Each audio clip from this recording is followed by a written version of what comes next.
everyone. As you know, I am Megha from BR Global School.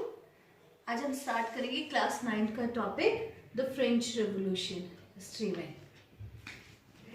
French revolution के अंदर बेटा story जो है वो लुइस 16 की है। लुइस की फैमिली जहाँ पर लुइस 13, लुइस 14, लुइस 15, लुइस 16 हुए हैं, उनके बारे में यहाँ पर डिस्कस किया जाएगा। सबसे पहले हमारा स्टार्ट होता है कि ऑन द मॉर्निंग ऑफ 14 जुलाई 1789 जो सिटी ऑफ पेरिस थी, सिटी ऑफ पेरिस, यहाँ पर क्या हुआ कि सबसे ज़्यादा ऐसा एक अलार्म होता है कि एक खतरा होता है कि जो किंग है, राजा, वो क्या कर रहा है, had commanded troop to move into the city, कि वो किसी भी टाइम अपनी सेना को यहाँ लेकर आने वाला है।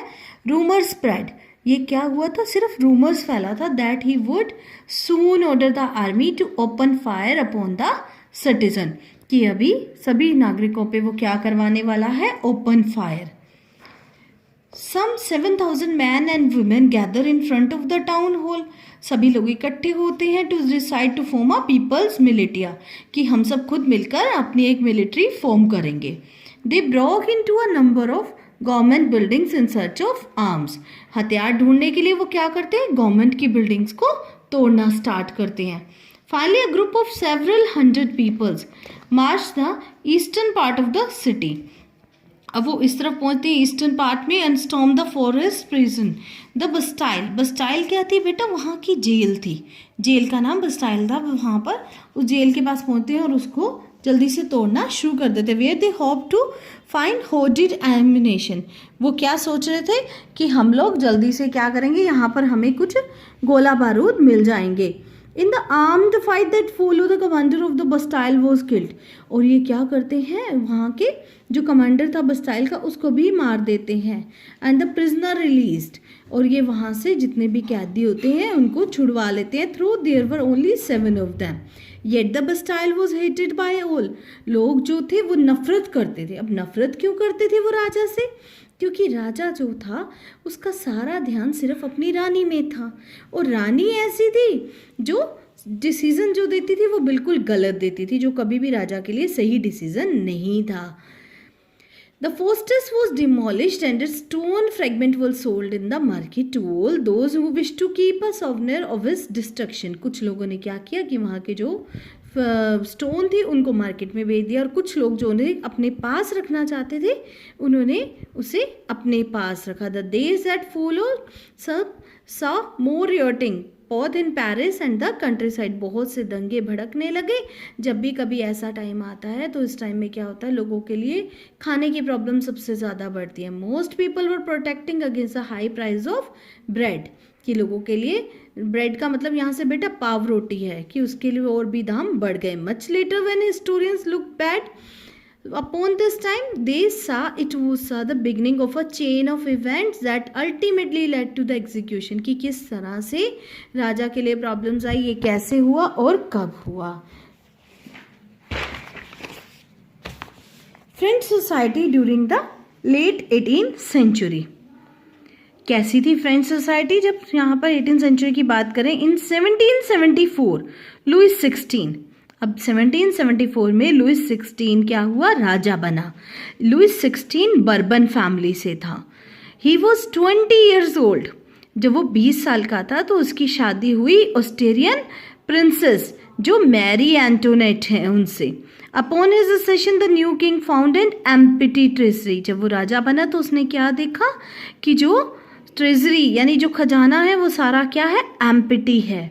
Long years of war had drain the financial resources of France, बेटा इन लोगों को सबसे ज़्यादा शौक किस चीज़ का था, युद्ध का था, और युद्ध में हमेशा बहुत सारे खर्चे होते हैं, तो इन्हें सबसे जरूरी, ये लंबा जो चल रहा था युद्ध, ये इनके लिए क्या ला रहा था, फाइनेंशियल क्राइसिस ला रहा था। Added to this was the cost of maintaining and extravagant, मतलब यहाँ पर इनके पास एक राजा का महल भी था। ये लोग बहुत ही शानो शौकत की ज़िंदगी जीना पसंद करते थे, लुइस 16 और मैरी एंटोनेट। अब इन्होंने क्या हुआ, इनका जो महल था उसका नाम था वर्साइल्स। अब वर्साइल्स की हर चीज़ की रख रखाव में भी खर्चा होता था। Under Louis 16 France the 13 American colonies to gain their independence from the common enemy Britain. इनका क्या था कि ब्रिटेन के साथ शुरू से ही दुश्मनी थी। इस टाइम के अंदर इन्होंने ब्रिटेन को अपना दुश्मन मानते हुए अमेरिका की 13 कॉलोनीज थी जिनको इंडिपेंडेंसी दिलाई, किससे? ब्रिटेन से। The war added more than $1 billion liver to a dept.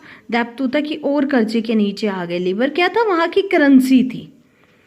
To more than 2 billion livres, इनके ऊपर और 2 बिलियन लीवर का कर्जा चढ़ गया। लैंडर्स जो इन्हें दे रहे थे money, who gave the state credit, state यानी गवर्नमेंट को जो क्रेडिट कर रहे थे, अमाउंट दे रहे थे, now begin to charge 10% interest on loan. अब उन्होंने भी इंटरेस्ट चार्ज करना शुरू कर दिया लोन के ऊपर। So the French government was obliged to spend an increasing percentage of its budget on interest payment alone. अब गवर्नमेंट को क्या लग रहा था कि उनका जितने भी चीज़ें हैं, पैसा, वो सारा किस में जा रहा है? खाली इंटरेस्ट देने में ही। और बाकी के जितने भी रेगुलर एक्सपेंसेस हैं, जिसमें आर्मी को मेंटेन रखना, कोर्ट के खर्चे, गवर्नमेंट ऑफिसेज, यूनिवर्सिटी को चलाना, इसके लिए अब गवर्नमेंट को क्या करना पड़ेगा? The state was forced to increase taxes. अब उन्हें टैक्सेस बढ़ाने पड़ेंगे। Yet even this measure would not have suffer. अब ये एक चीज़ अकेले नहीं थी, यहाँ पर एक प्रॉब्लम और था कि जो टैक्सेस थे वो सिर्फ थर्ड स्टेट के पीपल पे करते थे। यहाँ पर 3 हिस्सों में स्टेट में लोगों को बांटा हुआ था। बेटा जैसे हमारे इंडिया के अंदर क्या होता है, पहले 4 में बांटा हुआ था, ठीक है, जैसे ब्राह्मण, वैश्य, शूद्र, इसी तरह से क्या है, इन्हें 3 स्टेट में बांटा हुआ था। पहला स्टेट था क्लर्जी का। क्लर्जी कौन होते हैं? चर्च के जो फादर मेंबर्स रहते हैं उन्हें क्लर्जी कहा जाता है। Second nobility, and third one is big businessman, merchant, court officials, lawyers etcetera. Peasant, artisan, small peasants, landless labour, जिनके पास खुद की ज़मीनें नहीं होती, सर्वेंट, वो इसमें आते हैं।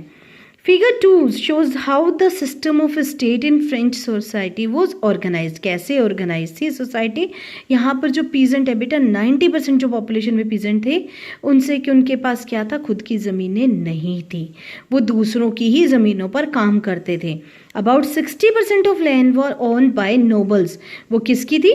नोबल्स की, चर्च के मेंबर्स की, या रिचर मेंबर्स जो थे थर्ड स्टेट के, उनके। The members of the first 2 state, that is clergy, nobility, ये क्या करते थे? ये अपने कुछ इनको प्रिविलेज मिली हुई थी, छूट थी बर्थ से, बाय बर्थ की। जो क्लर्जी मेंबर्स रहेंगे, जो नोबिलिटी होंगे, यानी जो फर्स्ट स्टेट और सेकंड स्टेट के मेंबर्स होंगे, उन्हें कोई भी टैक्स नहीं देना होगा। द मोस्ट इंपॉर्टेंट उनको क्या था कि was exemption from paying taxes by the state. The nobles further enjoyed feudal privilege, उनको भी कुछ फ्यूडल प्रिविलेज मिली हुई थी।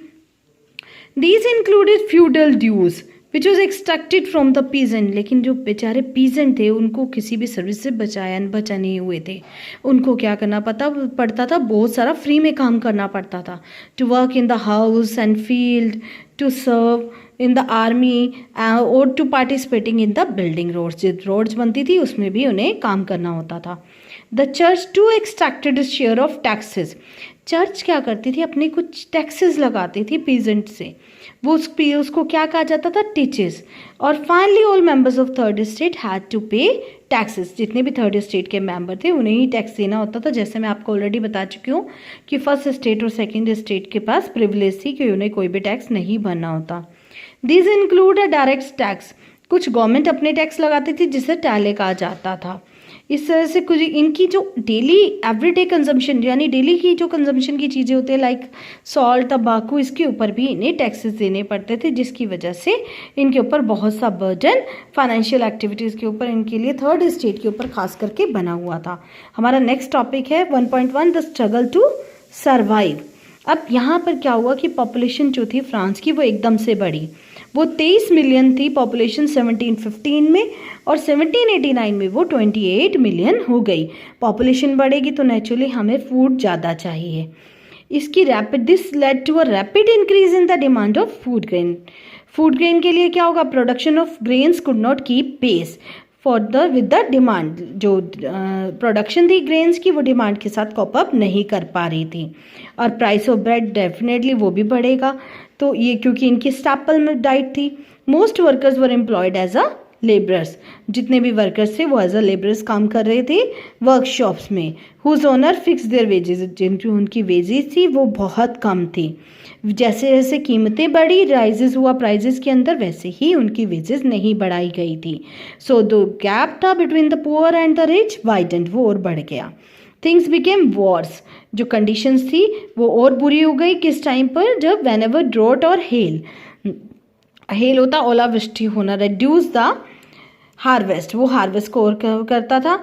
इससे this led to a subsistence crisis आने लगे सब time, something that occur frequently, जल्दी ये जो टाइम था फ्रांस का ड्यूरिंग द ओल्ड रिजाइम, ये प्रॉब्लम्स उनकी बढ़ने लगी। सब्सिस्टेंस क्राइसिस क्या होता है, an extreme situation where the basic means of livelihood are in danger, एक ऐसी सिचुएशन जब हमारा बेसिक जो जितनी भी हमारी चीज़ें हैं लिवलीहुड के लिए ज़रूरत है वो सारी डेंजर में आ जाती हैं। आज के लिए इतना ही, घर पे रहिए, बी सेफ, अच्छे से रिवाइज करेंगे नोट्स को। हमने आज रीड किया है पेज नंबर 3, 4 एंड 5 को। Prepare notes. Thank you so much.